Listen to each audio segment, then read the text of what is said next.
고백하기를 원합니다. 주는 그리스도시요 살아계신 하나님의 아들이십니다. 자, 우리는 지금 느헤미야서를 통하여 믿음의 도전을 합니다. 느헤미야 한 사람이 예루살렘 성벽이 세워지지 않았기 때문에 고통받고 있는 민족들을 바라보고 하나님의 마음을 가지게 됩니다. 자신은 사실 평안합니다. 자신은 사실 안정적입니다. 페르시아 왕의 술 맡은 관원이 되어 있다는 그 자체만으로도 자신은 어느 누구보다도 안정적입니다. 그런데 주님이 주시는 그 불같은 마음, 그 사명을 감당해야 될 마음을 억누를 수가 없습니다. 눈물로 기도합니다. 보내달라고. 근데 하나님은 왕을 통하여 응답하시고 결국은 총리로 이 예루살렘 유다로 오게 됩니다. 그곳에서 총독으로 와서요. 느헤미야는 이제 52일 만에 성벽을 건축합니다. 그러면서도요, 성벽만 건축한 것이 아니라 그 성벽 건축을 하면서 잘못된 여러 갖가지를 바로잡고 이제는 이 성벽이 재건된 것뿐만 아니라 이 예루살렘 중심으로 이스라엘이라는 나라가 제대로 세워지기 위해서는 무엇보다 중요한 것이 이주다 생각해서 이주를 시키고 있습니다. 오늘 볼 부분들이 이 느헤미야 11장 1절부터 36절에 있는 그 이주 중에서 오늘은 10절부터 18절에 있는 명단들을 좀 볼 것입니다. 하나하나 벽돌을 쌓듯 또 하나님의 나라를 이루기 위하여 해야 될 중요한 일들을 조금씩 믿음으로 감당해 나가는 일들이 중요합니다. 여러분은 치유함 받기 원하십니까?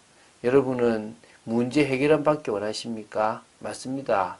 그게 우리 인생에 중요하고 큰 겁니다. 그러나 그리스도 안에 있으면 그것은 당연히 해결되어지는 것입니다. 굳이 그것에 매일 필요가 없습니다.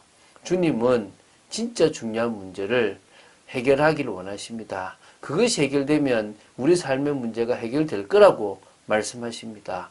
오늘 주님이 원하시는 부분에 방향 맞춰서 주님이 우리의 삶에 역사하시는 것을 보게 되기를 주 예수 그리스도 이름으로 축원드립니다.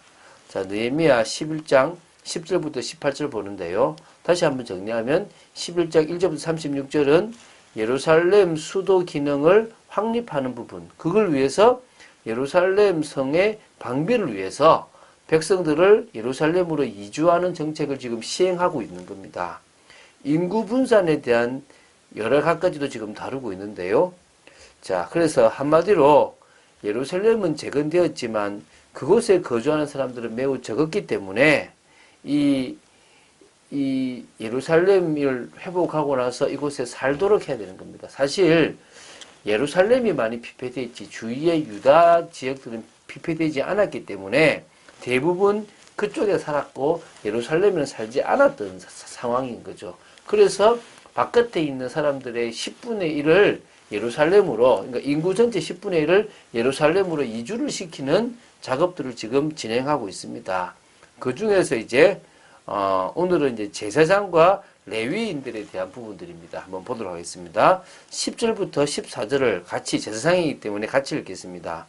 제사장 중에는 요야립의 아들 여다야와 야긴이며 또 하나님의 절을 맡은 자 스라야이니 그는 힐기야의 아들이요 무술람의 손자요 사독의 증손이요 무라요스의 현손이요 아이두베의 오대손이며 또 전에서 일하는 그들의 형제니 모두 122명이요 또 아다야이니 그는 여로보암의 아들이요 블라야의 손자요 암시의 증손이요 스라야의 현손이요 바스훌의 오대손이며 말기야의 육대손이며 또 그 형제의 족장된 자이니 모두 242명이요 또 아마셋이니 그는 아사렐의 아들이요 아흐세의 손자요 무실레못의 증손이요 인멜의 현손이며 또 그들의 형제의 큰 용사들이 모두 128명이라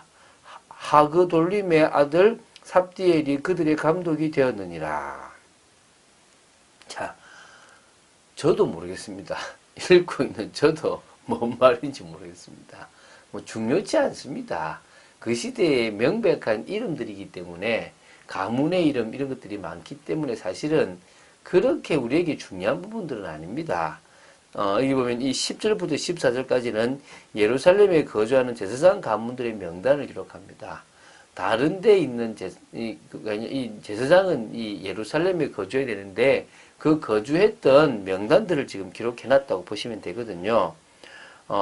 이게 역대상 9장 10절부터 13절에 기록된 것과 병행하여 볼 수 있습니다.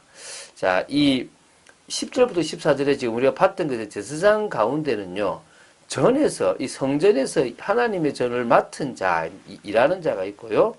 그리고 족장된 자도 있습니다. 그리고 용사도 있습니다. 요 세 부분이 있습니다. 우리가 볼 때는 제사하는 일만 할 것이라고 생각을 하신대요. 아니에요. 제사장은 하나님의 전을 거룩하게 보존해야 될 임무도 가지고 있었다는 것입니다. 성전 바깥들의 문들은 레위인들이 지켜 이방인들이나 부정한 자들이 성전을 더럽히는 것을 막 막았으나 성전 본체 있죠, 본체.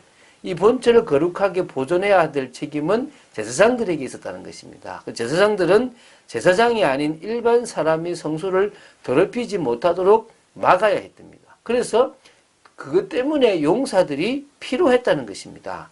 성경을 보면요. 역대하 26장 16절부터 18절에 보면 남유다 왕 우시야가 교만하여 성전에 들어가서 자기 멋대로 분향하려고 했단 말입니다. 이때 제사장인 아샤랴가 여호와의 제사장 가운데 용맹한 자, 용사 80명을 데리고 그 뒤를 따라 들어가 왕의 앞을 가로막아서 성전을 더럽히지 못하도록 한 일이 있습니다.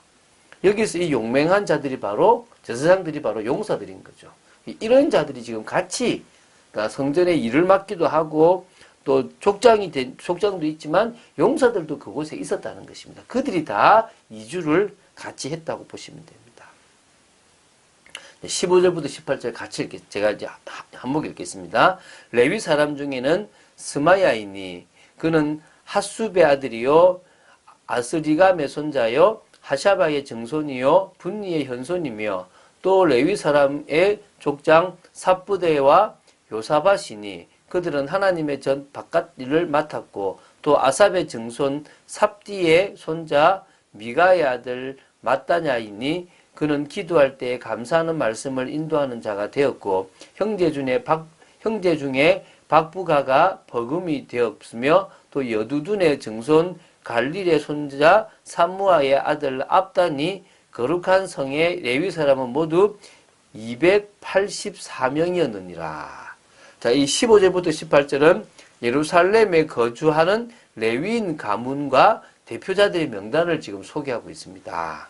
이게 역대상 9장 14절부터 16절에 있는 여기에 있는 레위 사람들이 귀한 일반 레위인과 찬양단 대표자들의 명단이 나오는데 이것과 지금 같이 볼 수 있는데 어느 정도는 일치하는데 완전 일치하지 않는 거는요.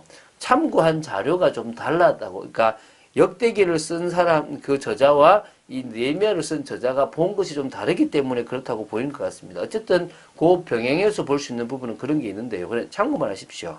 자, 예루살렘 거주 레위인의 가문 및 대표자들의 수요를 말하면서 그들의 직분에 따라 이제 구별하여 말하고 있습니다. 뭐 예를 들면요. 삽부대와 요사밧은 하나님의 전 바깥일을 맡았고요. 마따냐는 기도할 때 감사하는 말씀을 인도하였고요. 이 말은 레위인들이라고 해서 모두 동일한 일을 한 것이 아니라 각기 은사에 따라서 다양한 일을 했다는 것입니다. 물론 이는 레위인만 그랬던 것이 아니죠. 제사장도 마찬가지로 하나님의 전을 맡았던가 또 뭐 성소를 수호하는 일을 용사가 되기도 하고 이렇게 나눴단 말입니다. 넓게 보면요. 레위인들은 다 하나님의 일을 위하여 따로 구별되었던 중요한 사람들이지만 그 중에서 아론의 자손들은 제사장 직무를 수행하였고 그 외의 레위인들은 성전에서의 기타 일을 수행하게끔 되어 있었다는 겁니다. 일이 달랐다는 거죠. 그래서 업무 분담이 아주 철저하게 이루어졌는데요. 이런 업무 분담이 철저하게 이루어지지 않으면 혼란이 야기될 수밖에 없지 않습니까? 사실은 광야길 가는 중에 왜 아론만 저러냐고 이렇게 대항했던 고라 자손들도 있었다는 거죠. 그런 의미에서 이 하나하나 그 다운 일들이 진행되고 있는 겁니다. 목사는 목사답고 장로는 장로답고 집사는 집사답고 성도는 성도다운 그런 일들이 지금 일어나는 겁니다. 사실 예루살렘에 거주하는 자체가 참 힘든 헌신인데도 그들은 그 부분을 고난을 감수하면서도 해야 될 중요한 일임을 알고 감수하고 감사함으로 그 일을 했다는 것입니다. 지금도요, 우리에게 맡겨진 많은 다른 일들을 은사대로 각각 최선을 다해서 헌신한다면 하나님의 나라를 이룰 수 있을 것입니다. 그래서 중요한 것은 하나님의 뜻에 맞게 우리는 뭡니까? 인도받는 겁니다. 하나님이 원하시는 방향으로 하나님이 원하시는 그 일을 향해서 나아갈 수 있을 때요. 빌립 집사가 받았던 응답 이상의 응답을 우리는 받아 누릴 수 있을 거라고 확신합니다. 지금도 하나님의 음성을 듣는 일에 집중해야 됩니다. 제가 어제도요. 저 방송대에 가서 다시 말하면 성도들 크리스천들하고 이렇게 대화를 나누는데 대부분 주일에 설교 들었던 걸 기억 못하고 있습니다. 여러분 설교 제목 기억하고 계시죠? 그게 얼마나 중요한 건지 그것과 지금 오늘 듣는 말씀 중에 같이 흘러가는 부분들을 찾을 수 있다면 여러분은 지금 말씀의 흐름을 따라가는 분들입니다. 흘러가는 주님의 말씀을 따라갈 수 있는 것보다 더 중요한 게 없습니다. 그래야 우리는요, 우리가 살고 가정에 살고 후대가 살고 제자를 세울 수 있는 참된 축복을 누릴 수가 있습니다. 지금 그런 참 헌신을 위하여 여러분이 원하는 것 말고 주님이 원하시는 것에 방향 맞춰보는 여러분 되시기를 주 예수 그리스도 이름으로 축원드립니다. 주는 그리스도시요 살아계신 하나님의 아들이심을 고백합니다. 끝까지 말씀 따라가길 원하며 우리에게 주어진 달란트대로 주께 헌신하는 축복된 삶을 살아가기를 간절히 소원합니다. 역사하여 주시고 은혜를 내려주시고 하나님의 능력을 덧입는 축복의 인생 되도록 지켜 주시옵소서. 오늘도 정말 제자를 세우고 후대를 세워나가는 그 일에 방향 맞추기를 간절히 소원합니다. 주 예수 그리스도 이름으로 기도드립니다. 아멘.